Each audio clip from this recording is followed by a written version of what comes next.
ప్రభు అయిన యేసుక్రీస్తు నామములో ఈ రాత్రి సమయంలో బైబిల్ తరగతికి వచ్చినటువంటి సహోదరులందరికీ కూడా వందనాలు తెలియజేస్తున్నాను.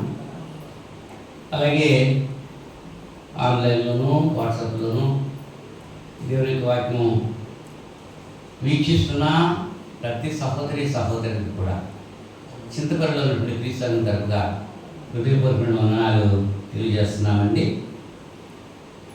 ఎండలు ఎక్కువగా ఉన్నాయి. మిగిలినటువంటి కొన్ని చోట్ల వర్షాలు పడుతున్నాయి, కానీ మనకు మాత్రం వర్షం పడతలేదు. తూర్పుగోదావరి జిల్లాలో కూడా వర్షం పడ్డట్టు వార్తల్లో వచ్చింది. పక్కన నుండి మనకి వర్షాలు పడట్లేదు, అంతా హాట్గా ఉంటుంది. అయినప్పటికీ కూడా మరి దేవుని యొక్క వాక్యం మీద ఆసక్తి కలిగి మీరు సకాలానికి వచ్చారు. అందుని బట్టి మరొకసారి మిమ్మల్ని అభినందిస్తూ మరి మీకు వందనాలు తెలియజేస్తున్నాను. ఈ దినాన్ని గత శుక్రవారం మనం నేర్చుకున్నాము అనేటువంటి విషయాన్ని ముందు అడుగుతాను కదా, అడిగినా మరి దేని గురించి చెప్పుకున్నాము? Very good. యెహోవా యందు భక్తుల వారు పొందేటువంటి మేలులు 5 మేలులు చెప్పాను. ఎన్ని చెప్పాను? ఎక్కువ చెప్తే మళ్ళీ మీరు గుర్తుంచుకోవాలని 5 చెప్పాను. నేను చెప్తారా? 5లో ఒకటనే చెప్తారు. పని ఆత్మీయ ఆహారం. Very good. భౌతికుడు ఆహారం ఇస్తున్నాడు, ఆత్మీయ ఆహారం ఇస్తున్నాడు. ఆశీర్వాదాలు దేవుని యొక్క కనుదృష్టి మన మీద ఉంచుతున్నాడు. కొరతలు లేకుండా చూస్తున్నాడు. మన చుట్టూ దేవుని యొక్క దూత కావాలి అంటున్నాడు అనేటువంటి విషయాన్ని వాక్యం వినగానే ఆ ఎవరు మాత్రం చేస్తారు.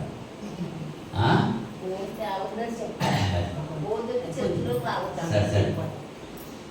కొరింథీ మొదటి పత్రిక 15వ అధ్యాయము మొదటి కొన్ని వచనాలు మనం చదువుకుందాం. కొరింథీ మొదటి పత్రికనే చదువుతున్నాను, దయచేసి మీరు గమనించండి. మీ గ్రంథాలు కూడా తెరిచి చూడండి, పరిశీలించండి. మరియు సహోదరులారా, నేను మీకు ప్రకటించిన సువార్తను మీకు తెలియపరచుచూ ఉన్నాను. మీరు దానిని అంగీకరించి తిరిగి దాని అంతే నిలిచి ఉన్నారు. మీ విశ్వాసం వ్యర్థమైతేనే కానీ నేను ఏ ఉపదేశ రూపముగా సువార్త మీకు ప్రకటించుతున్నో ఆ ఉపదేశమును మీరు గట్టిగా పట్టుకుని ఉన్న యెడల ఆ సువార్త వల్లనే మీరు రక్షణ పొందేవారై ఉన్నారు. నాకు ఇవ్వబడిన ఉపదేశమును మొదట మీకు అప్పగించింది. అదేమనగా, లేఖనముల ప్రకారము క్రీస్తు మన పాపము నిమిత్తము మృతి పొందెను, సమాధి చేయబడెను. లేఖనముల ప్రకారము 3వ దినమున లేపబడెను. ఆయన కేపాకును తర్వాత 12 కనబడెను. అటు వెంబట 500కు ఎక్కువైన సహోదరులకు ఒక్క సమయమందే కనబడెను. వీరిలో అనేకులు ఎప్పటి వరకు నిలిచి ఉన్నారు, కొందరు నిద్రించి. తర్వాత ఆయన యాకోబును అటు తర్వాత అపోస్తలులకు అందరికీ కనబడెను. అందరికీ కరెక్ట అకాలముందు పుట్టినట్టున్న నాకును కనబడెను. ఎలాగనగా నేను అపోస్తలులందరిలో తక్కువ వాడను, దేవుని సంఘంని హింసించినందున అపోస్తలుడు అనబడుటకు యోగ్యుడును కాను. అయినను నేను ఏమై ఉన్నానో అది దేవుని కృప వల్లనే అయ్యున్నాను. మరియు నాకు అనుగ్రహింపబడిన ఆయన కృప నిష్ఫలం కాలేదు. కానీ వారందరికంటే నేను ఎక్కువగా ప్రయాసపడింది నేను కాను, నాకు తోడలిన దేవుని కృపయే. నేనైనానేమి వారైనానేమి అలాగునే మేము ప్రకటించుతున్నాము, అలాగునే మీరు విశ్వసించి అని ఈ పత్రికలో ఈ పాఠ్యభాగంలో మనం పౌలు గారు తెలియజేసినటువంటి మాట కొరింథీ సంఘంలో. మీ విశ్వాసం వ్యర్థమైతేనే కానీ నేను ఏ ఉపదేశ రూపంగా సువార్త మీకు ప్రకటించుతున్నో ఆ ఉపదేశం మీరు గట్టిగా పట్టుకొని ఉన్నాయి కదా, ఆ సువార్త వల్లనే మీరు రక్షణ పొందువారే. సువార్త నశించే వారికి వెళ్తాను, కానీ రక్షించబడి మనకు దేవుని యొక్క శక్తి. సువార్త గురించి తెలియజేస్తూ, నాకు ఇవ్వబడిన ఉపదేశము మొట్టమొదట మీకు అప్పగించాను అంటున్నాడు. అదేమనగా, లేఖనముల ప్రకారము క్రీస్తు మన పాపము నిమిత్తము మృతి పొందెను, లేఖనముల ప్రకారము క్రీస్తు సమాధి చేయబడెను, లేఖనముల ప్రకారము 3వ దినమున లేపబడెను. 3 కార్యక్రమాల గురించి అక్కడ తెలియజేస్తున్నాడు. లేఖనముల ప్రకారము క్రీస్తు మన పాపముల నిమిత్తము మృతి పొందాడు. లేఖనముల ప్రకారంగా ఆయన సమాధి చేయబడ్డాడు. మూడవది లేఖనముల ప్రకారము మూడవ దినమున లేపబడెను. స్పష్టంగా ఉంది, అక్కడ లేచెను అనలేదు, లేపబడెను అని ఉంది. లేచినంటే ఆయన అంతటా లేచాడు అని అర్థం. లేపబడెను అంటే ఆయన ఇంకెవరు లేపారు. ఎవరు లేపారు? తండ్రి అయిన దేవుడు లేపాడు. లేఖనాల ప్రకారంగా యేసుక్రీస్తు ప్రభు యొక్క జీవితం ఒక ప్రత్యేకమైన జీవితం, అందరిలాంటి జీవితం కాదు. యేసుక్రీస్తు వారు పునరుద్ధారణ అవ్వకపోతే ఆ ప్రత్యేకత ఉండదు. ఏంటి స్పెషాలిటీ? ఏంటి యేసు ప్రభు యొక్క జీవితంలో? ఆయన మరణించి తిరిగి లేపబడ్డాడు. అదే దాన్ని పునరుత్థానం అన్నారు. ఆ పునరుత్థాన శక్తి ఇప్పుడు మన మధ్య పనిచేస్తుంది అనేటువంటి విషయాన్ని మనం గుర్తించాలి. క్రీస్తు పునరుత్థానం వల్లనే మనం పొందినటువంటి దీవెనలు ఏవైతే ఉన్నావో వాటి గురించి మనం ఆలోచించడానికి ప్రయత్నం చేద్దాం. యేసుక్రీస్తు పునరుత్థానుడు అయ్యాడు. పునరుత్థానుడు అంటే తిరిగి లేపబడినవాడు. ఆయన సమాజంలో నుంచి లేపబడ్డాడు. లేఖనాల ప్రకారంగానే. లేఖనాలంటే మరి పరిశుద్ధులు పలికినటువంటి పరిశుద్ధాత్మ ప్రేరణ వల్ల పలికినటువంటి లేఖన. ప్రవచనం కీర్తన గ్రంథం 16:10 ఎందుకనగా నీవు నా ఆత్మను పాతాళంలో విడిచిపెట్టవు, నీ పరిశుద్ధుని కుళ్ళు పట్టనియ్యవు అని దావీదు గారి ముందుగానే ప్రవచించారు. ఎవరి గురించి మాట్లాడుతున్నారు? దావీదు గారి గురించి కాదు ఆయన మాట్లాడింది. నీ పరిశుద్ధిని కుళ్ళు పట్టనియ్యవు. సమాజంలో ఉంటే కుళ్ళు పట్టిపోతారు. కానీ యేసు ప్రభు పరిశుద్ధుడు, దేవుని పరిశుద్ధుడు, ఆయన కుళ్ళు పట్టలేదు అని ముందుగానే ప్రవచనం తెలియజేయడం జరిగింది. ముందుగానే యేసు ప్రభు వారు కూడా ఆయన శిష్యులతో ప్రకటించారు. ఏమని? 16వ అధ్యాయం మత్తయి సువార్త 16వ అధ్యాయము 21వ వచనంలో, మత్తయి సువార్త 16వ అధ్యాయం 21వ వచనంలో శిష్యులకు తెలియజేస్తూ ఉంటున్నారు ఆయన. అప్పటి నుండి తాను యెరూషలేమునకు వెళ్ళి పెద్దల చేతను, ప్రధాన యాజకుల చేతను, శాస్త్రుల చేతను అనేక హింసలు పొంది చంపబడి 3వ దినమున లేచిన అగత్యమని యేసు తన శిష్యులకు తెలియజేయ మొదలుపెట్టగా అని ముందుగానే తెలియజేశారు శిష్యులు. యెరూషలేము వెళ్ళాలి, అక్కడ శాస్త్రులు పరిసయ్యుల చేత, ప్రధాన యాజకుల చేత చంపబడాలి, నేను సమాధి చేయబడాలి, 3వ దినాన్ని నేను లేస్తాను అని యేసు ప్రభు వారి ముందే శిష్యులకు ప్రకటించారు. అది తెలియకుండా జరిగిన సంఘటన ఏమి కాదు. ఇది ఆలోచించడం జరిగింది కాదు, అకస్మాత్తుగా జరిగిన సంఘటన కాదు. ఈ పునరుత్థానం అనేటువంటి ఆ అంశం గురించి మనం మాట్లాడుతుంటే ఇది అనుకోకుండా వచ్చిందేమి కాదు. ఇది ప్రీ ప్లాన్డ్, లేఖనముల ప్రకారంగా అది జరిగింది అనేటువంటి విషయం మనం గుర్తిస్తున్నాం. దేవదూతలు కూడా సాక్ష్యం ఇచ్చారు ఆయన పునరుత్థానం అయ్యారు. ఎవరి సాక్ష్యం? మానవ సాక్ష్యమే కాదు, దేవదూతలు సాక్ష్యం ఇచ్చారు. లూకా సువార్త 24వ అధ్యాయంలో, లూకా సువార్త 24వ అధ్యాయంలో ఆదివారమున తెల్లవారుచుండగా ఆ స్త్రీలు తాము సిద్ధపరిచిన సుగంధ ద్రవ్యములు తీసుకుని సమాధి యొద్దకు వచ్చి సమాధి ముందర ఉండిన రాయి దొరలింపబడి ఉన్నట్టు చూచి లోపలికి వెళ్ళిరి. కానీ ప్రభువైన యేసు దేహము వారికి కనబడలేదు. ఇందును గురించి వారు ఏమీ తోచకై ఉండగా ప్రకాశమానమైన వస్త్రమును ధరించిన 2 మనుషులు వారి యొద్ద నిలువబడిరి. వారు భయపడి ముఖములను నేల మోపి ఉండగా, వీరు సజీవుడైన వారిని మీరు ఎందుకు మృతుల్లో వెతుకుతున్నారు? ఆయన ఇక్కడ లేడు, ఆయన లేచి ఉన్నాడు. ఆయన ఇంక గలిలయలో ఉండినప్పుడు మనిషి కుమారుడు పాపిష్ఠులైన మనుషుల చేతికి అప్పగింపబడి సిలువ వేయబడి 3వ దినమందు లేవవలసినదని ఆయన మీతో చెప్పిన మాట జ్ఞాపకం చేసుకున్న వారితో అనేది. ఎవరైనా మాట్లాడుతున్నారు? దేవదూతలు, ప్రకాశమానమైన వస్త్రములు ధరించిన 2 మనుష్యులు. ఎక్కడికి వెళ్ళారు? స్త్రీలు సమాధి దగ్గరికి వెళ్ళారు. సమాధిలో యేసు ప్రభు ఉంటారు, ఆ దేహం ఉంటుంది. ఆ దేహానికి ఈ సుగంధ ద్రవ్యాలు పూజిద్దాము అని చెప్పి తీసుకుని వెళ్ళారు. ఎప్పుడు? ఆదివారం తెల్లవారుతుండగా. కానీ యేసు దేహం అక్కడ లేదు. సమాధి వరకు ఆ సమాధి ముందర ఉంచబడిన రాయి దొరిలించబడ్డాది. ఆ రాయి దొరికించారు కాబట్టి లోపలికి వెళ్ళారు. కానీ యేసు ప్రభు దేహం అక్కడ కనపడలేదు. ఏమి తోచకుండా వాళ్ళు ఉన్నారు. ఉంటే అక్కడ దేవదూతలు ఇద్దరు సాక్ష్యం ఇచ్చారు, ఆయన పునరుత్థానుడు అయ్యాడు. ఆయన ఇక్కడ లేడు, సమాధిలో లేడు ఆయన. దేవదూతలు సాక్ష్యం చెప్పారు అక్కడ.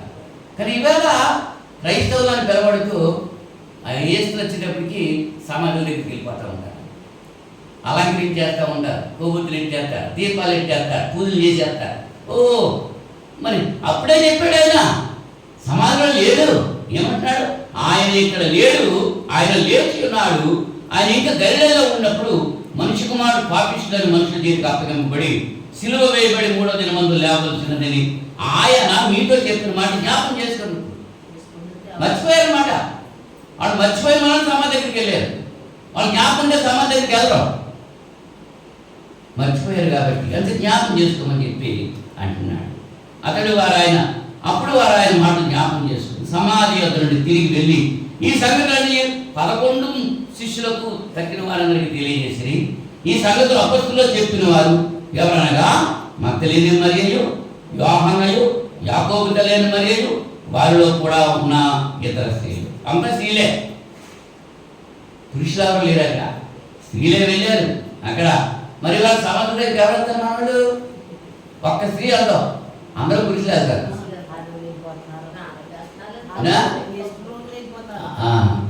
కదా.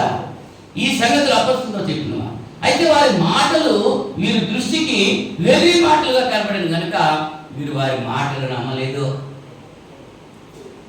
నిజం చెప్తూ ఉంటే వెర్రిగానే ఉంటుంది, అబద్ధం చెప్తే స్థితిగా ఉంటుంది, నమ్మేస్తాడు.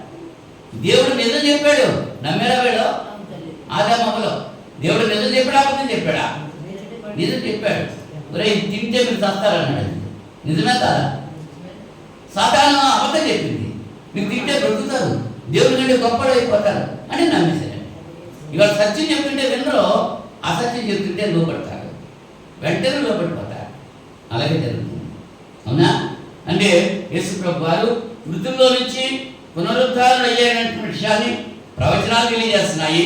యేసుక్రీస్తు ముందుగా ప్రకటించారు, దేవదూతలు సాక్ష్యం ఇచ్చారు, ఆయన సజీవుడుగా ఉండడం అనేకులు చూశారు. అదే ఇప్పుడు మనం చదువుకున్న అధ్యాయంలో 15వ అధ్యాయంలో కొరింథీ మొదటి పత్రికలో 15వ అధ్యాయము 4 నుంచి మనం చూస్తే 15వ అధ్యాయం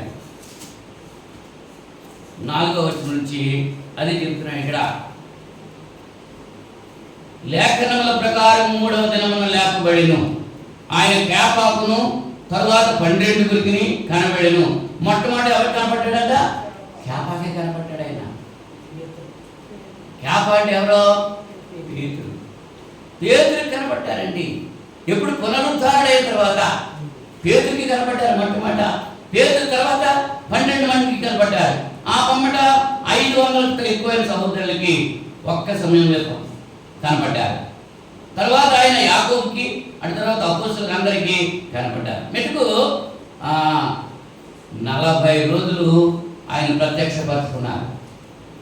40 రోజుల తర్వాత ఆయన ఆరోగ్యమైపోయినట్లుగా లేఖనాల ద్వారా మనం ఆలోచన చేసుకుంటున్నాం. అయితే యేసుక్రీస్తు పునరుద్ధానుడై క్రైస్తవులైన మనకి ఏమి పరిచయం చేస్తున్నాడు ఆయన అనేటువంటి విషయాన్ని మనం ఆలోచన చేస్తే, క్రీస్తు ప్రభు పునరుద్ధరణై మన గురించి ఏం చేస్తున్నాడు ఆయన? మనం అంటాం, నా కొరకు నువ్వేం చేశావు అంటాం కదా. అపొస్తలుల కార్యాలు 2వ అధ్యాయము 36వ వచనంలో పేతురు గారు మాట్లాడుతూ, 2వ అధ్యాయం అపొస్తలుల కార్యాలు 2వ అధ్యాయం 36వ వచనంలో, మీరు సిలువ వేసిన ఈ యేసునే దేవుడు ప్రభువుగాను క్రీస్తుగాను నియమించెను. ఇది ఇశ్రాయేలు వంశమంతా యూదుడిగా తెలుసుకోవాలని చెప్తున్నాడు. అంటే దేవుని రాజ్యానికి రాజుగా ఉండి ఆయన పరిపాలన చేస్తున్నాడు. యేసు ప్రభు ఇప్పుడు ఏం చేస్తాడు? మనకి పునరుద్ధారుడైన తర్వాత, పునరుద్ధారుడు అవ్వకముందు స్థితి వేరు, పునరుద్ధారుడు అయిన తర్వాత స్థితి వేరు. పునరుద్ధారణ అయిన తర్వాత ఏం చేస్తున్నాడు? ఆయన రాజ్యము, సంఘము అనేటువంటి రాజ్యాల్లో ఆయన రాజుగా ఉండి పరిపాలన చేస్తూ ఉంటున్నాడు. కొలస్సీ పత్రిక 1వ అధ్యాయం 13వ వచనంలో కొలస్సీ పత్రిక 1:13 ఆయన మనలను అంధకార సంబంధమైన అధికారంలో నుండి విడుదల చేసి తాను ప్రేమించిన తన కుమారుని యొక్క రాజ్యవాసులుగా చేశాను. తాను ప్రేమించిన అంటే దేవుడు ప్రేమించాడు ఎవరిని? యేసుక్రీస్తుని. తన కుమారుని ప్రేమించాడు. తన కుమారుని యొక్క రాజ్య నివాసులుగా మనల్ని చేశాడు. ఆయన రాజ్యంలో మనం ఉంచాడు. ఆ రాజ్యమే ఆయన సంఘము అనేటువంటి విషయాన్ని మనం గుర్తించాలి. అవునా? ఆయన రాజ్యమే, ఆయన సంఘమే, ఆయన రాజ్యము అనేటువంటి విషయం మనం గుర్తించాలి. ఆయన రాజ్యంలో మనం ఉన్నాం. ఈ రాజ్యానికి రాజు ఎవరు? క్రీస్తు ప్రభువే. ఆయన రాజు. ఆయన మన రాజు, మన పరిపాలకుడు, మన భర్త, మన పోషకుడు, మన సంరక్షకుడు. ఆయనే ఆ కార్యం చేస్తున్నారు అన్నమాట.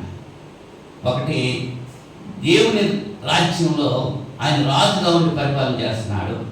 రెండోది, ఆయన హెబ్రీ పత్రిక 7:26 హెబ్రీ పత్రిక 7:26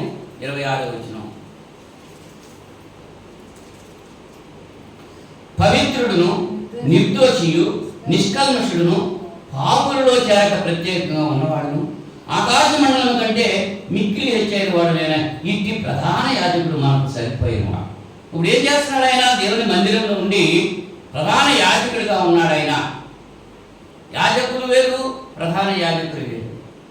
ధర్మశాస్త్ర యుగంలో యాజకులు, ప్రధాన యాజకులు ఉన్నారు. అహరోను ప్రధాన యాజకుడిగా ఉన్నాడు. అవునా? అలాగా ఇప్పుడు క్రైస్తవ యుగంలో మనమంతా యాజకులమే. పేతురు గారు అదే మాట చెప్తున్నారు. మీరు రాజులైన యాజక సమూహమును దేవుని సొత్తైన ప్రజలు అంటున్నారు. మనమంతా యాజకులు అయితే మన ప్రధాన యాజకుడు ఎవరన్నమాట? యేసుక్రీస్తు అనేటువంటి విషయాన్ని ఇక్కడ మనం చూసుకుంటున్నాం.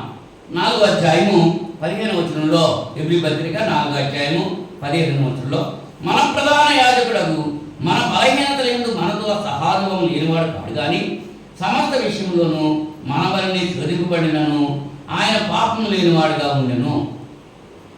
మన ప్రధాన యాజకుడు పాపము లేనివాడుగా ఉన్నాడు. మనతో సహా అనుభవం కలిగిన వాడు. మనకులాగానే శోధించబడ్డాడు, మనకులాగానే వేధించబడ్డాడు, అన్ని చాలా ఆయన శ్రమ పడ్డాడు మనకలా. కానీ మనకులాగా ఏ పాపం ఆయన చేయలేదు. ఏ పాపంలోనూ ఆయన మునిగిపోలేదు. శోధించబడ్డాడు కానీ శుద్ధమైనటువంటి సువర్ణంగా ఆయన రూపొందించబడ్డాడు అనేటువంటి విషయాన్ని మనం గుర్తించాలి. సంఘానికి మరి దేవుని యొక్క మందిరంలో ప్రధాన యాజకుడిగా ఉన్నాడు. ఒకటి, ఆయన రాజ్యంలో రాజుగా ఉండి పరిపాలన చేస్తున్నాడు. ఆయన మందిరంలో ప్రధాన యాజకుడిగా ఉండి మన గురించి దేవుని సన్నిధిలో విజ్ఞాపన చేస్తున్నాడు. ప్రధాన యాజకుడి పని ఏంటంటే సంవత్సరానికి ఒక్కసారి ప్రజలందరి పాపం నిమిత్తం, అతని యొక్క పాపం నిమిత్తం దేవుని సన్నిధికి పాప పరిహారార్థం పశువు యొక్క రక్తాన్ని తీసుకుని వెళ్ళాలి. అది ప్రధాన యాజకుడి యొక్క విధి. సంవత్సరానికి ఒక్కసారి. ఇప్పుడు మన ప్రధాన యాజకుడు ఎవరు? యేసుక్రీస్తు. ఆయన చనిపోయే పరిస్థితి లేదు. ఆయన పునరుద్ధారణ అయ్యాడు కాబట్టి మనం ఇంకా ఏదైతే బలి అర్పించాల్సిన పని మనకు లేదు. మనందరి పాపల నిమిత్తం ఆయన బలి అయిపోయాడు కనుక ఆయన రక్తం, తన స్వరక్తం తీసుకుని అతి పరిశుద్ధ స్థలంలో ప్రవేశించాడు. దేవుని కుడి పక్షం కూర్చుని ఉన్నాడు అనేటువంటి విషయాన్ని మనం గుర్తించాలి. రాజుగా పరిపాలన చేస్తున్నాడు. ప్రధాన యాజకుడిగా మన గురించి విజ్ఞాపన చేస్తున్నాడు. పునరుద్ధాన శక్తి ఆ రీతిగా జరిగిస్తుంది అనేటువంటి విషయాన్ని మనం గుర్తించాలి.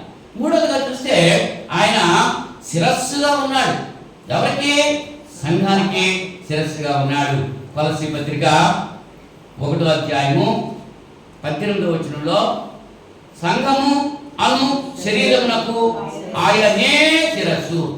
ఆయనే శిరస్సు అంటే ఆయన మాత్రమే శిరస్సు, ఇంకెవరిని శిరస్సు పెట్టడానికి వీల్లేదు. ఈవేళ సంఘానికి శిరస్సులు అనేకలు పెట్టేస్తున్నారు. ఇంచుమించు 3,000 పైన మరి మతశాఖలు వచ్చేసి ఒక్కొక్క సంఘానికి ఒక హెడ్ పెట్టుకుంటున్నారు.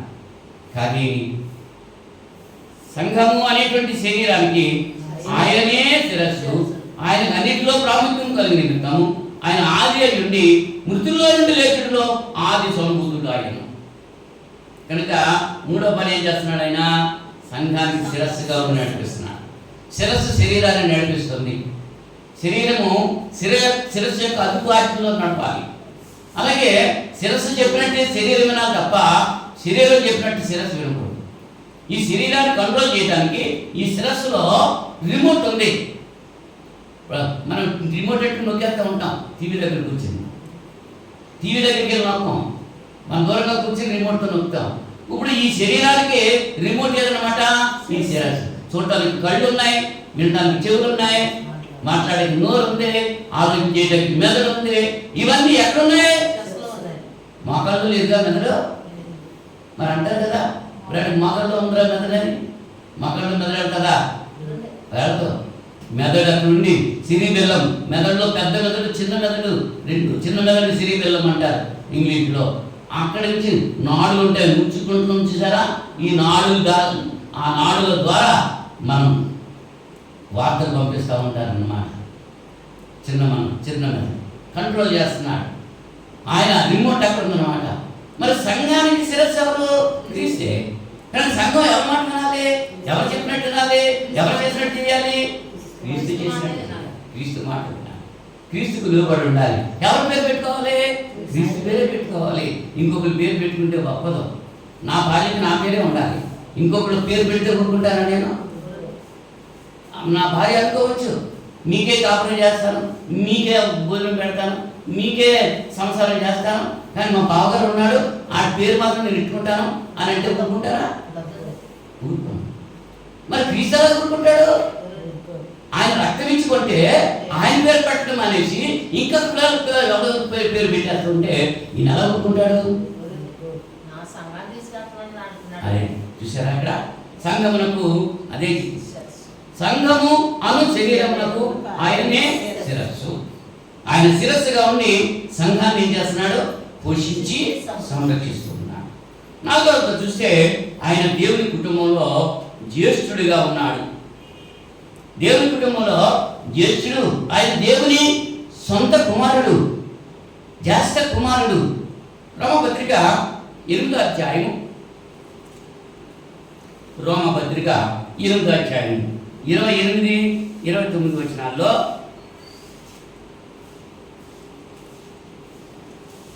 దేవుని ప్రేమించే వారికి, 8వ అధ్యాయము 28వ వచనం, దేవుని ప్రేమించే వారికి అనగా ఆయన సంకల్పం చొప్పున పిలువబడిన వారికి మేలు కలుగుటకై సమస్తము సమకూడి జరుగుతున్నవని ఎరుగుతాం. ఎందుకనగా తన కుమారుడు అనేక సహోదరుల్లో జ్యేష్ఠుడన్నట్లు దేవుడు ఎవరిని ముందు ఎరిగినో వారు తన కుమారునితో సారూప్యము గల వారుటకు వారిని ముందుగా నిర్ణయించారు.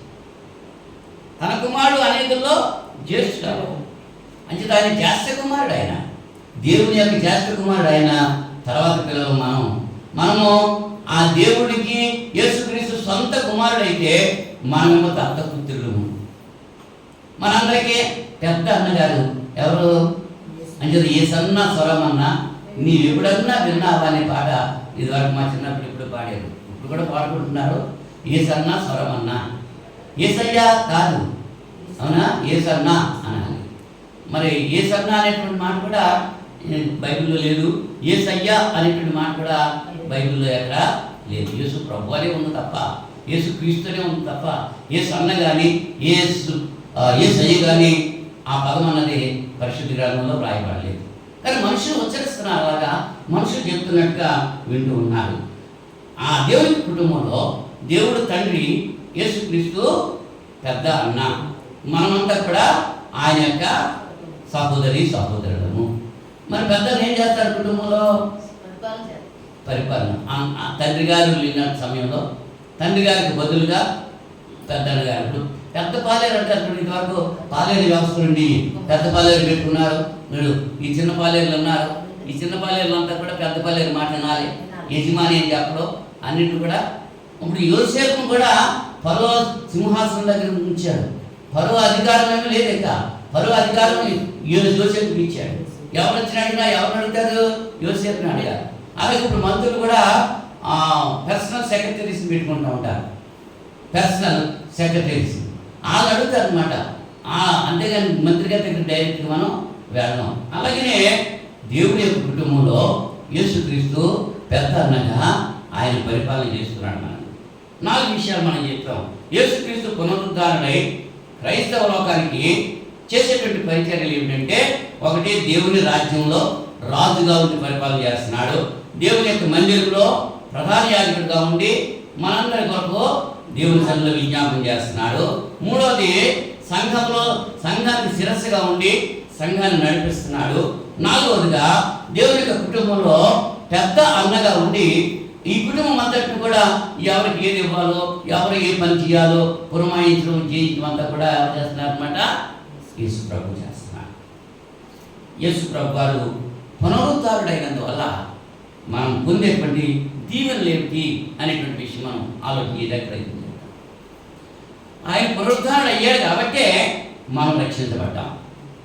అదే పేతురు గారికి చెప్తున్నారు 4వ అధ్యాయంలో, అపొస్తలుల కార్యాలు 4వ అధ్యాయము 10వ వచనంలో, మీరందరూ ఇశ్రాయేలు ప్రజలందరూ తెలుసుకొనవలసింది ఏమనగా, మీరు సిలువ వేసినట్టు మృతుల్లో నుండి దేవుడు లేపినట్టు నజరేయుడైన యేసుక్రీస్తు నామమునే వీడు స్వస్థత పొంది మీ ఎదుట నిలుచున్నాడు. ఎవరి గురించి మాట్లాడుతున్నాడంటే, ఇక్కడ 3వ అధ్యాయంలో పగలు ఇంచుమించు 3 గంటల ప్రార్థన కాలంలో పేతురు యోహాను దేవాలయానికి వెక్కి వెళ్తున్నారు. అక్కడ ఒక కుంటి భిక్షకుడు అడుక్కుంటాగా అక్కడ కూర్చున్నాడు. వాడు వయసు 40 సంవత్సరాలు. వాడు పుట్టిన మొదలు కుంటివాడుగా ఉన్నాడు.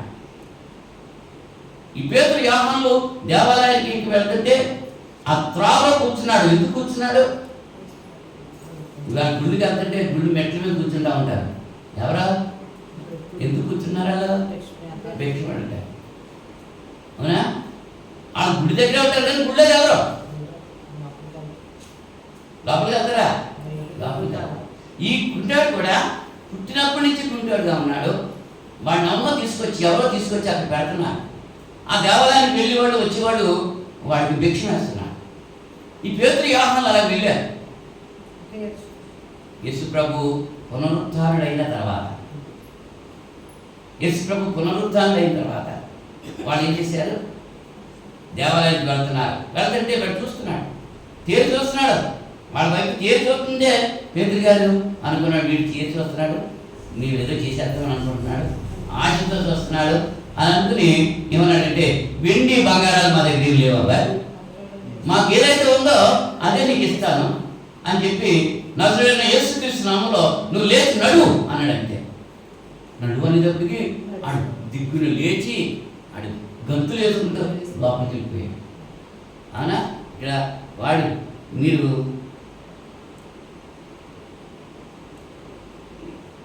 వాడిని కుడి చెయ్యి పట్టుకుని లేవనెత్తిన వెంటనే వారి పాదములు చీలమండలు బయలుపొందెను. వాడు దిగ్గున లేచి నిలిచి నడిచాను. నడుచుచు గంతులు వేయచ్చు, దేవుని స్తుతించచ్చు, వారితో కూడా దేవాలయంలోనికి వెళ్ళండి. ఎంత సంతోషం! ఆ తల్లిదండ్రులు కూడా సంతోషం కదా. 40 సంవత్సరాల నుంచి ఆయన నడుతలేదు, పుట్టినప్పటి నుంచి నడుతలేదు. ఇప్పుడు లేచాడు, నడుస్తున్నాడు, గంతులేస్తున్నాడు, పరిగెడుతున్నాడు, దేవుడు స్తుతిస్తున్నాడు. దాని సమాజం ఏం చేయాలి? ఇప్పుడు సంతోషించాలి. కానీ ఏం చేశారండి? శాస్త్రులు పరిచయాలు వాటిని బాగుపట్టారు. ఏంటి ఇలా నడపండి, ఎందుకు చేస్తున్నారు అని చెప్పి అన్నారు కదా. అప్పుడు పేతురు పరిశుద్ధాత్మతో నిండిన వాడ ఉంటున్నాడు. 7వ వచనంలో పేతురుని యోహాను మధ్యలో పెట్టి వాళ్ళు అడుగుతున్నారు, మీరు ఈ 7వ వచనంలో ఏ బలం చేత ఏ నామమును బట్టి దీన్ని చేసి తిని అన్నట్టుగా పేతురు పరిశుద్ధాత్మ నిండిన వాడైతున్నాడు. ప్రజల అధికారులారా, పెద్దలారా, ఆ దుర్బలునికి చేయబడిన ఉపకారం గురించి వాడు దేని వల్ల స్వస్థత పొందినని నేడు మమ్ముని విమర్శించున్నారు కనుక మీరందరూ ఇశ్రాయేలు ప్రజలందరూ తెలుసుకొనవలసిందేమనగా, మీరు సిలువ వేసినట్టు మృతులలో నుండి దేవుడు లేపినట్టు నజరేయుడైన యేసుక్రీస్తు నామమునే వీడు స్వస్థత పొంది మీ ఎదుట నిల్చున్నాడు. ఇల్లు కట్టువారని మీరు తృణీకరించిన రాయి ఆయనే, ఆ రాయి మూలకు తలరాయి ఆయను. మరి ఎవని వలనను రక్షణ కలుగదు, ఈ నామముననే మనము రక్షణ పొందవలను, కానీ ఆకాశం క్రింద మనిషితో ఇవ్వబడిన మరి ఏ నామమున రక్షణ పొందలేము అన్నాడు. పేతురు గారికి అంత ధైర్యం ఎక్కడి నుంచి వచ్చిందండి? క్రీస్తు యొక్క పునరుత్థానం, క్రీస్తు యొక్క పునరుత్థాన శక్తి. పేతురు గారు యేసుక్రీస్తు పునరుత్థానం చెందక ముందు ఆయన మత్తయి సువార్త 26వ అధ్యాయము 33వ వచనంలో పునరుత్థానుడు క్రీస్తు ప్రభు అవకముందు పునరుత్థానం అవకముందు పరిస్థితి మనం చూస్తే పేతురుది ఎంత ఉందంటే 26వ అధ్యాయము 33వ వచనంలో పేతురు అంటున్నాడు, అంటే గొర్రెల కాపరిని కొడతారు, మంగళూరు గొర్రెల్ని చెదిరిపోతాయని రాయబడి ఉంది కదా, నేను లేచిన తర్వాత నీకంటే ముందుగా గల్లీకి వెళ్ళదును అన్నాడు. అందుకు పేతురు, నీ విషయమై అందరూ అభ్యంతరపడినా నేను ఇప్పుడును అభ్యంతరపడను అని ఆయనతో చెప్పాడు. వీళ్ళంతా నీ గురించి అభ్యంతరపడినా నేను మాత్రం అభ్యంతరపడను అని చెప్పన్నాడు. గొప్పలు చెప్పుకుంటున్నాడు, తనంతట తాను తన గురించి తానే అతిశయంగా చెప్పుకున్నాడు. క్రీస్తు ప్రభు పునరుత్థానుడు కాకముందు చెప్పుకున్నాడా? 40వ వచనంలో అంటున్నాడు, ఆయన మరలా శిష్యులకు వచ్చి వారిని నిద్రించడం చూచి ఒక గడియను నాతో కూడా మేల్కొని లేరా, మీరు శోధనలో ప్రవేశించుకున్న మెలకుగా ఉండి ప్రార్థన చేయండి. ఏం చేస్తున్నాడు పేతురు? నిద్ర అవుతున్నాడు. అక్కడ ఏం చేయమని చెప్పాడు యేసు ప్రభు? ప్రార్థన చేయమని చెప్పాడు. మీరు శోధనలో ప్రవేశింపకున్నట్టు మెలకుగా ఉండి ప్రార్థన చేయండి. ఈ పేతురు యాకోబు యోహాను వీళ్ళు ముగ్గురిని తీసుకెళ్ళాడు, ఆ 90 కూడా పెట్టాడు, వీళ్ళు ముగ్గురిని కూడా తీసుకెళ్ళాడు, వాళ్ళని అక్కడ పెట్టాడు. ప్రార్థన చేయాలంటే ఏం చేస్తున్నాడు? నిద్రపోతున్నాడు. ప్రార్థించడం మానేసి నిద్రపోతున్నాడు అన్నమాట. ఓ ఈ నిద్రపోతుంది కదా. మనకి 2 పూతులు ఉంటాయి. ఏం పూతులు? నిద్రపోతున్నాయి. వాక్యంలో ఏం చేస్తూ ఉంటారు? యేసు ప్రభు ఏం చెప్పాడు? మీరు శోధనలో ప్రవేశించగా ఉన్నట్లు మెడకోగా ఉండి ప్రార్థించాడు. 3 సార్లు వచ్చి ఒకసారి చూశాడు, నిద్రపోతున్నారు, మెలుగు చేశాడు. మళ్ళీ ప్రార్థన చేశాడు. ఆయన మళ్ళీ ప్రార్థన చేసి మళ్ళీ వచ్చాడు, మళ్ళీ వస్తున్నా మళ్ళీ నిద్రపోతున్నారు. మళ్ళీ వెళ్ళాడు, లేపి మళ్ళీ 3వ సారి వచ్చి ఇంకే నిద్రపోండి, ఇంకా మీరు ఇంకా అని చెప్తాను. ఇంకా నిద్రపోండి. నిద్రపోయామని ఇంకేం చేస్తాను? ఎన్నిసార్లు లెక్కడతారు? లెక్కడితే మళ్ళీ పడుకుంటున్నాడు, మళ్ళీ నిద్ర అవుతున్నాడు, ఇంకేసారి లెక్కడతాం. యేసు ప్రభు చేశాడంటే కొండగా నిద్ర అంటాడు. అవునా? అంటే అప్పుడు పునరుద్ధాన శక్తి లేదు పేతురులో. పేతురు యేసుక్రీస్తు యొక్క పునరుద్ధానం చెందకముందు తన గురించి తాను గొప్పగా చెప్పుకున్నాడు. ప్రార్థన చేయడానికి బదులుగా ఏం చేశాడు? నిద్రపోయాడు. మరి 51వ వచనంలో చూస్తే ప్రధాన యాజకుని యొక్క దాసుని చంపేయడానికి ప్రయత్నం చేశాడు. 51వ వచనం చూడండి. ఇదిగో యేసుతో కూడా ఉన్నవారిలో ఒకడు చెయ్యి చాచి కత్తి దూసి ప్రధాన యాజకుని దాసుని కొట్టి వాని చెవి తెగనట్టు. చెవి నరకాలని కాదు, ఆ నెత్తి మీద పట్టాలని చూశాడు. ఆ కత్తి ఎక్కడ పడుతుంది? ఆ చెవి మీదకి వెళ్ళింది. వాడెవడో కాదు, తీదిలే. అప్పుడు వేసుకోబడుతున్నాడు, నీ కత్తి వరలో తిరిగి పెట్టుము, కత్తి పెట్టుకున్న వారందరూ కత్తి చేత నశించరు. ఈ సమయంలో నేను నా తండ్రిని వేడుకోలేనని వేడుకొని ఎడల ఆయన 12 శానా వ్యూహముల కంటే ఎక్కువ మంది దూతలను ఇప్పుడే నాకు పంపడని నీవు అనుకుంటున్నావా? నేను వేడుకుంటే తండ్రి పంపిస్తాడు, కానీ లేఖనముల ప్రకారం ఇది జరగాలి అని చెప్పాను. దుడికి పేతురు మనిషిని చంపేయడానికి ప్రయత్నం చేశాడు, పునరుత్థాన శక్తి పొందకము. తర్వాత ఆయన తీసుకుని వెళ్ళిపోతుంటే ఏం చేశాడు? 58వ వచనం 57 యేసును పట్టుకుని వారు ప్రధాన యాజకుడైన కాయపేతు కార్యం చేసుకుని పోగా అక్కడ శాస్త్రులను పెద్దలను కూడి ఉండి పేతురు ప్రధాన యాజకుని ఇంటి ముంగిట వరకు ఆయనను దూరం నుండి వెంబడించి లోపలికి పోయాడు. దీని అర్థం ఏమవుతుందో చూడవాలని బొండ్రతో కూడా కూర్చున్నాడు. మిగిలిన శిష్యులంతా కూడా వెళ్ళిపోయారు. వాళ్ళకి లేదు. పేతురు కూడా ఏమవుతుంది అని చెప్పి ఆలోచన చేస్తూ రహస్యంగా వెళ్తున్నాడు, ఎవరికి తెలియకుండా వెళ్తున్నాడు. తను యేసుప్రభు శిష్యులని ఎవరు గ్రహించకుండా చూసుకుంటున్నాడు, తనంతట తాను చూసుకుంటున్నాడు. అంటే దూరం నుంచి వెంబడించి నిరీక్షణ కోల్పోయాడు. ఆయన ఏం జరుగుతుందో ఏంటో చెప్పాడు కదా ప్రభు వారు. మనిషి కుమారులాగా అప్పగింపబడాలి, చనిపోవాలి, సమాధి చేయబడాలి, తిరిగి లేవాలి అని ముందునే చెప్పేశాడు కదా. ఆ ముందు చెప్పిన మాటలనే ఏం చేశాడు? మర్చిపోయాడు. నిరీక్షణ లేదు. ఇంకా అయ్యో తీసుకెళ్ళిపోతున్నారు, సిలువ వేసేస్తారు అని చెప్పి దూరం నుంచి వెళ్ళిపోతూ ఇంకా శత్రువులతో కలిసి ఉన్నాడు. ఎక్కడున్నాడు అతను? మంట కాసుకుంటున్నాడు. 58వ వచనంలో చూస్తే పేతురు ప్రధాన యాజకుని ఇంటి ముంగిటి వరకు ఆయన దూరం నుండి వెంబడించి లోపలికి పోయి దీని అంతమేమోనో చూడవలని బంట్రోతులతో కూడా కూర్చున్న ప్రధాన యాజకులను మహాసభ వారును యేసును చంపవాలని ఆయనకు విరోధంగా అబద్ధ సాక్ష్యం ఎదుగుతుంది. అబద్ధ సాక్షులు అనేకులు వచ్చినను సాక్ష్యం ఏమీ దొరకలేదు. తదుపరి ఇద్దరు మనుషులు వచ్చి వీడి దేవాలయం పడగొట్టి 3 దినాల్లో దాన్ని కడతానని చెప్పాడని చెప్పారు. అవునా? అదంతా అయిపోతుంది. తర్వాత 69 వచ్చిన చూడండి. పేతురు వెలపట ముంగిన కూర్చుని ఉండగా ఒక చిన్నది అతని వద్దకు వచ్చి, నీవును గలిలయలో యేసుతో కూడా ఉంటావు కదా. ఆయన ఎవరో దేవుడు అంటాడంతే. ఆయన మొట్టమొదటి ఎందుకు చేయబడేటువంటి శిష్యుడు యేసు ప్రభు ఎవరో నాకు దేవుడు అంటాడు. మన జీవితాల్లో కూడా అలాగే ఉన్నాయి. ఎన్నో మేలు చేస్తున్నాడు దేవుడు. దేవుడు ఎవరో మనకే తెలియదు అన్నట్టుగానే ఉంటున్నాగా. దేవుని సన్నిధికి వచ్చి నిద్రపోతాము, దేవుని సన్నిధికి వచ్చి మాట్లాడుకుంటాము. అవునా? అసలు దేవుని సన్నిధికి రాకుండానే ఉంటాము. చేస్తున్నామా లేదా అంటే ఆయన ఎవరో మర్చిపోయారు అన్నమాట. చేసిన మేలన్నీ మర్చిపోతున్నారు. మర్చిపోయి అక్కడ దూరంగా శత్రువులతో కలిసి కూర్చున్నట్లుగా మనం చూస్తున్నాం. కనుక 3 సార్లు అబద్ధమాడాడు తన ప్రాణాలు రక్షించడం కోసం. చిన్న పిల్ల దగ్గర అబద్ధమాడాడు. నేనే పేతురుని, యేసు దగ్గర ఏం చెప్పాడు? వీళ్ళంతా నీ గురించి, నేను మాత్రం నిన్ను గురించి చెప్తాను. అప్పుడే చెప్పాడు ఆయన, నువ్వు నేటి రాత్రే నువ్వు 3 సార్లు బంకుంటున్నా కోడిపోయేదని చెప్పాడు. 3 సార్లు బొంకేశాడు, కోడిపోసేసి. పునరుద్ధాన శక్తి పొందిన తర్వాత పేతురు స్థితి ఎట్లా ఉంది అనేటువంటి విషయాన్ని మనం ఆలోచన చేస్తే 2వ అధ్యాయంలో అపొస్తలుల కార్యాలు 2వ అధ్యాయంలో ఆయన చేసినట్టు ప్రసంగం ఎక్కడ చేశాడు? ఆయన 2వ అధ్యాయం మేడగదిలో ఆయన ప్రసంగం చేశాడు.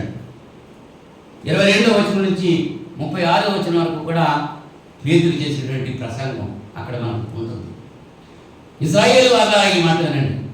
దేవుడు నజరేయుడైన యేసు చేత అద్భుతములను మహత్కార్యములను సూచక్రియలను మీ మధ్యన చేయించి ఆయనను తన వల్ల నింపుకున్న వారిగా మీకు కనపరచను. ఇది మీరయ్యేది. దేవుడు నిశ్చయించిన సంకల్పమును ఆయన భవిష్యత్ జ్ఞానం అనుసరించి అప్పగింపబడిన ఈయనను మీరు దుష్టుల చేత సిలువ వేయించి చంపితే మరణము ఆయన బంధించడం అసాధ్యం కనుక దేవుడు మరణ వేదనలు తొలగించి ఆయనను లేపెను. ఎవరు లేపారు? ఎంత ధైర్యంగా మాట్లాడుతున్నట్టు చూశారు పేతురు. అంతమందిలో నిలబడి మాట్లాడుతున్నారు. యూదులు వాళ్ళకి ఆ శాస్త్రులు పరిచయలు ఉన్నారు. వాళ్ళ ఎదురుకుండా నిలబడి మాట్లాడుతున్నాడు. ఆ 120 మంది ఆ మేడగదిలో ఉన్నారు. ఇంకా అనేకులు వచ్చి అక్కడ నిలబడ్డారు. ధైర్యం వచ్చింది. యేసుక్రీస్తు పునరుత్థాన శక్తి పొందినటువంటి పేతురు ధైర్యంగా మాట్లాడుతున్నాడు. అవునా? ఏమాత్రం కూడా జంగట్ లేదు.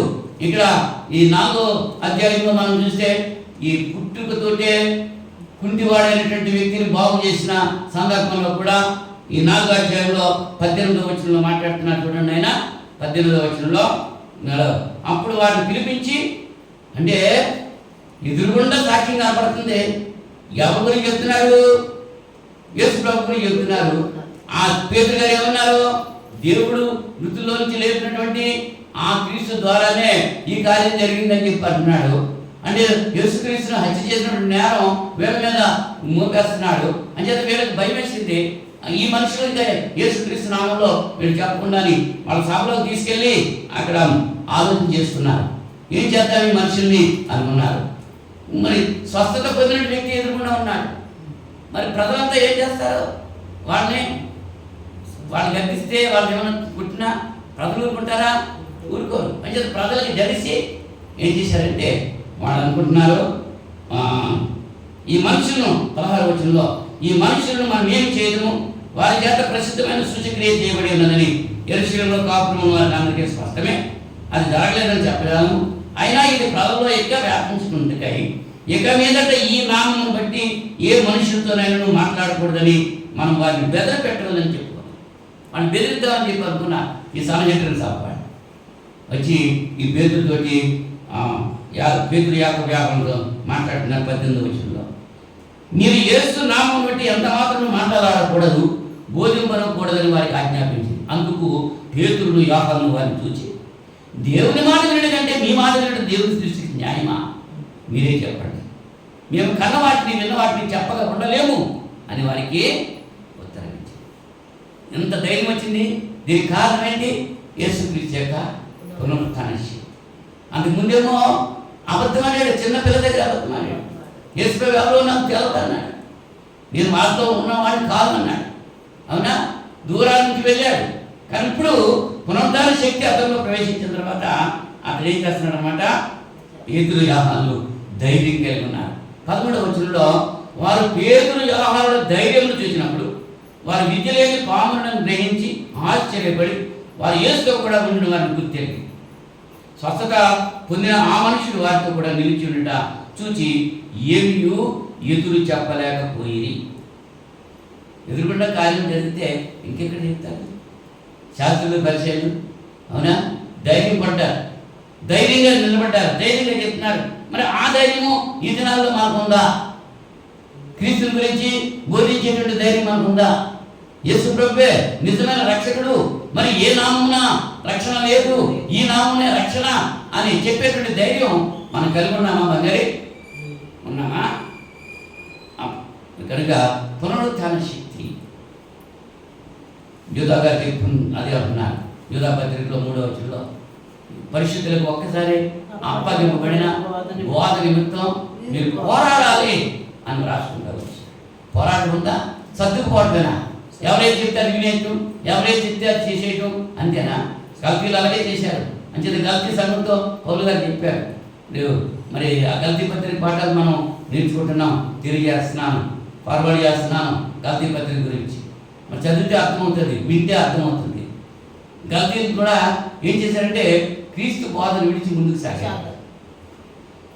వేరొక సువార్తను అంగీకరించారు, వాళ్ళు క్రీస్తు బోధ విడిచిపెట్టేశారు.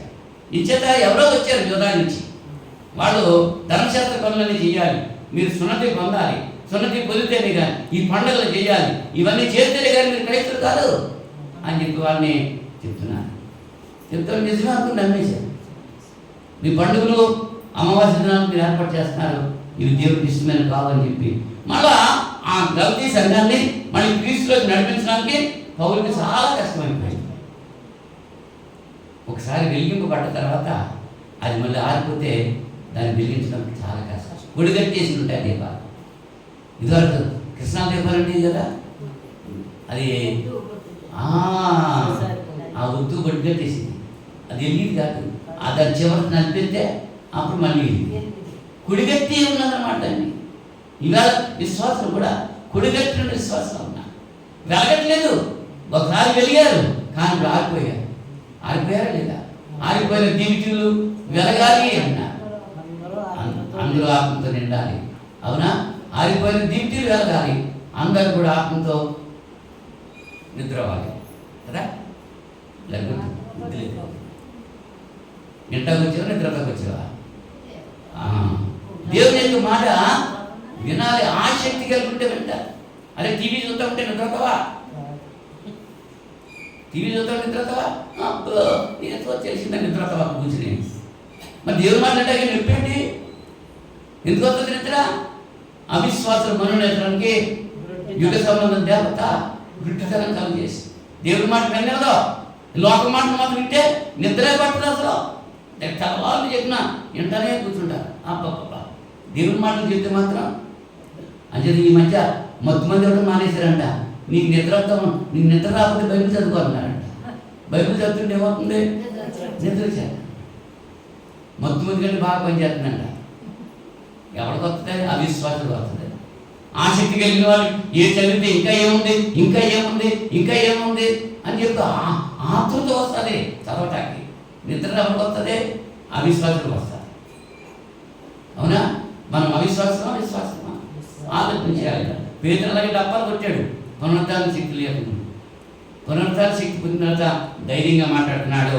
మనం కూడా పునరుద్ధానం ఉందని మనం నమ్ముతున్నాం కాబట్టి, నమ్ముతున్నామా లేదా? దర్శనానికి పొద్దున చెప్తున్నాడు, నిరీక్షణ లేని ఇతరుల వలె మీరు దుఃఖపడదు, నిద్రించిన వారి విషయంలో దుఃఖపడదు. మనకైతే నిరీక్షణ ఉంది.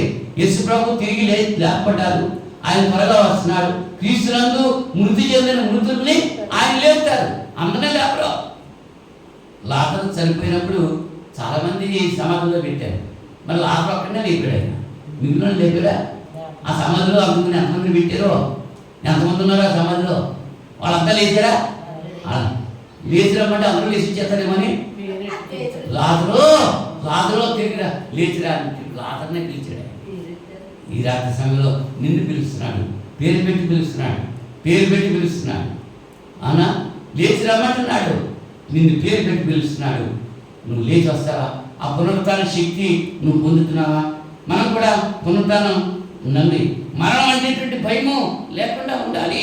హెబ్రీ పత్రిక 2వ అధ్యాయంలో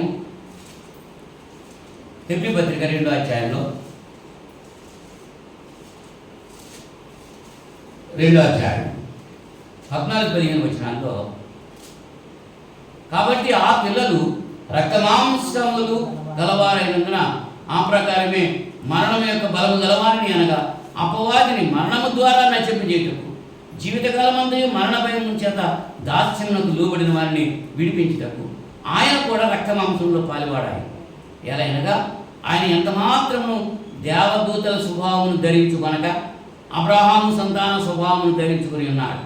కావున ప్రజల పాపములకు పరిహారం కలిగేటకై దేవుని సంబంధమైన కార్యములలో కనికరమును నమ్మకమును గల ప్రధాన యాజకులకు నిమిత్తము అన్ని విషయంలో ఆయన తన సహోదరుల వంటి వాడు కావాల్సి వచ్చాను.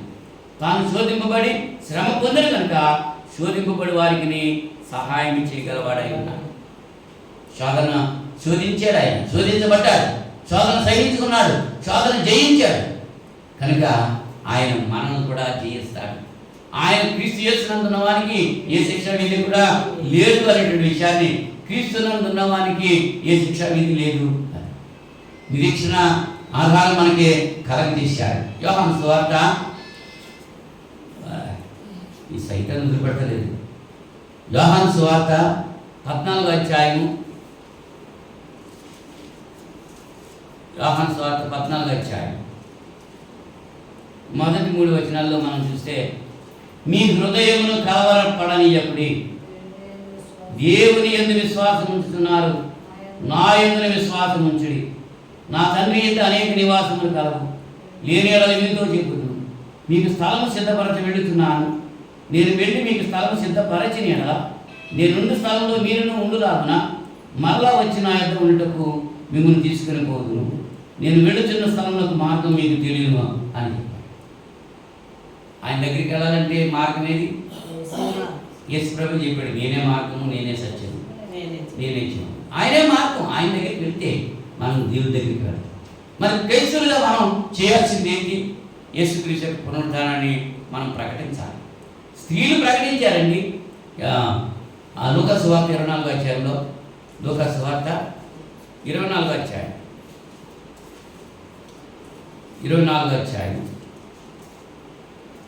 8వ వచనం నుంచి మనం చూస్తే,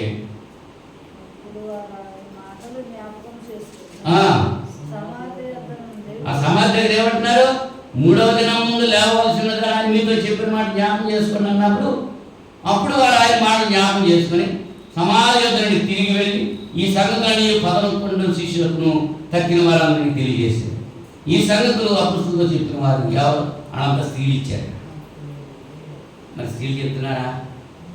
స్త్రీ అక్కడ తన కుటుంబంలో చెప్పుకోవాలి. ముందు చెప్తుందా? తన భర్తకి చెప్తుందా? తన బిడ్డలకు చెప్తుందా? తన బంధువులకు చెప్తుందా? దేవుని గురించి చెప్తున్నా?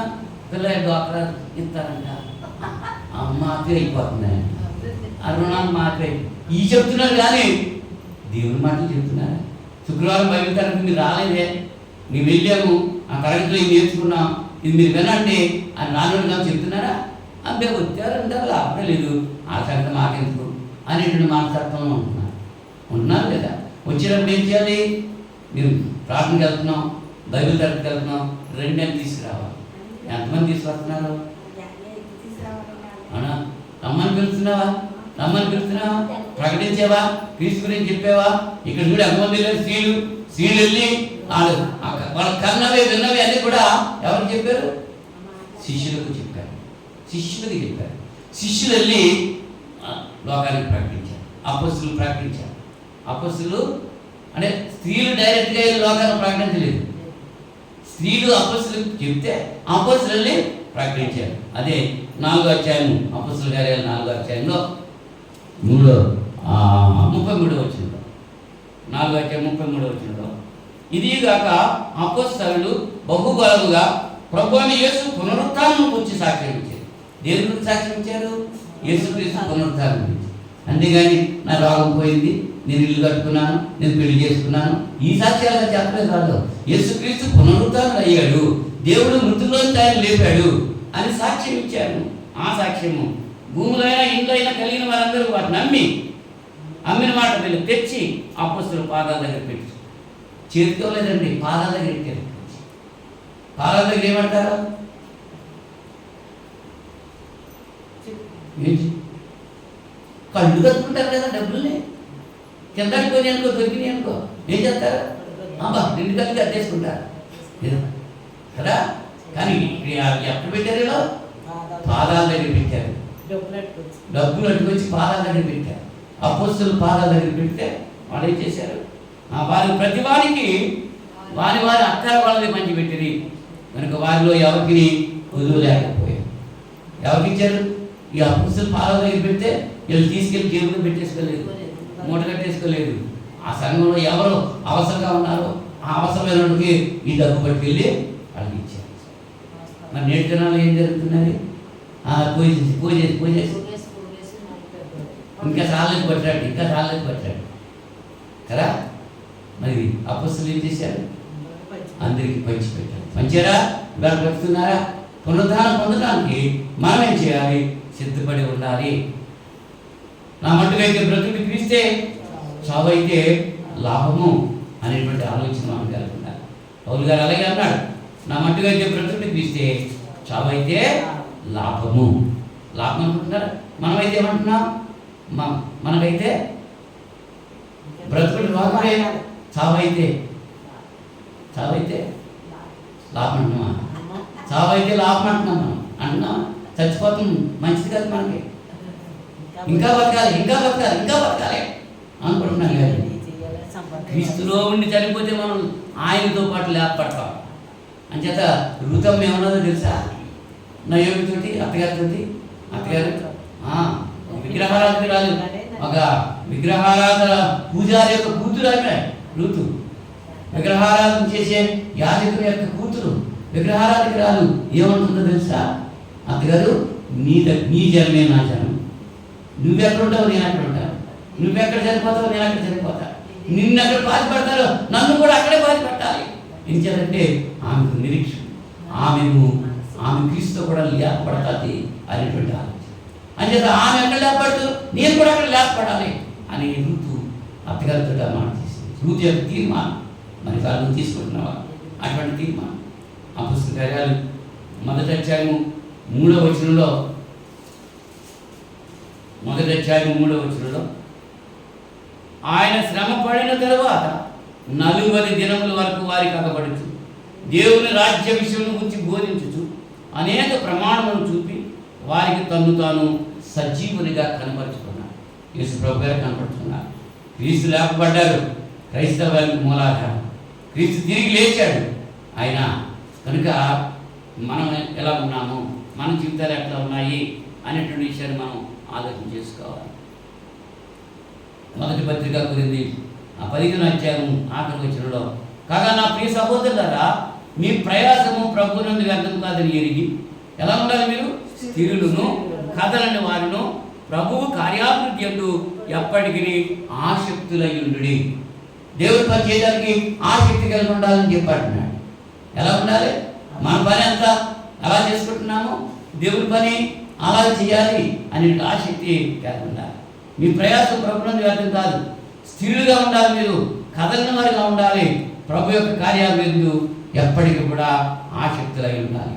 అలా ఉన్నప్పుడే ప్రభు వచ్చే వరకు మనం స్థిరంగా ఆయన మనకిచ్చినట్టు రక్షణ భయంతో వణంతో కొనసాగించుకుంటూ విశ్వాసం కలిగి నిరీక్షణ కలిగి క్రీస్తునందే మనం జీవిస్తూ ఉంటే, క్రీస్తు యేసు కలిగిన మనస్సు మనం కలిగి జీవిస్తే మనం మరణించిన తర్వాత నిత్య జీవం పొందేటువంటి అవకాశం మనం కలిగి. క్రీస్తునందు ఉన్నవానికి ఏ శిక్ష విధి లేదు. క్రీస్తులో లేకుండా, క్రీస్తులో అందరికీ సంఘంలో అన్నమాట. సంఘంలో లేనటువంటి వారికి ఇవాళ సంఘంలో ఉన్నవాళ్ళే సంఘంలో నుంచి బయటకు వెళ్ళిపోతున్నారు. వాడి గురించి పరిశుద్ధాత్మ ఏం చెప్తున్నాడంటే, కడగబడినటువంటి పంది బురదలోకి మళ్ళా తిరిగి వెళ్ళినట్టు. కుక్క తన వాంతికి తిరిగి వెళ్ళినట్టు కక్కేస్తుంది వాంతి, మళ్ళీ దాన్నే తినేస్తాడు.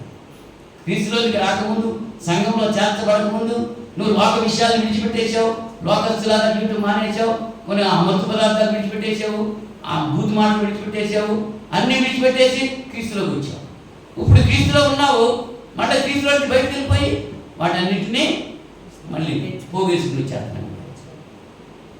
ఆ పవిత్రాత్మ ఒక వ్యక్తిని విడిచి వెళ్ళిపోయిన తర్వాత ఆ ఇల్లు శుభ్రంగా ఉంటుంది చూసి మళ్ళా వెళ్ళి దానికంటే చెడ్డమైనటువంటి ఇంకా 7 ఆత్మలు తీసుకొస్తాయి.